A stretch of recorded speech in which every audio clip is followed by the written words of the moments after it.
10, 9, 8, 7, 6, 5, 4, 3, 2, 1. Let's go.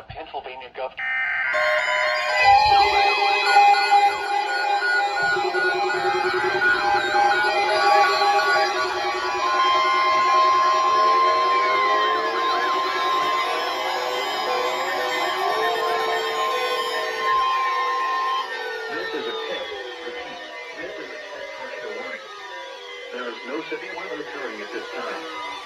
This test warning is part of the annual Ohio tornado drill.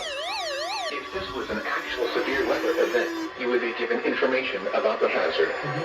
The National Weather Service, the Ohio Emergency Management Agency, and the Ohio Committee on Severe Weather Awareness encourage the use of this time to activate and review your severe weather safety plans. Think about where you would go and what you would do in the event of an actual tornado. Repeating, this has been a test tornado warning for the 2025 Ohio tornado drill. This concludes the test. We now resume our normal programming.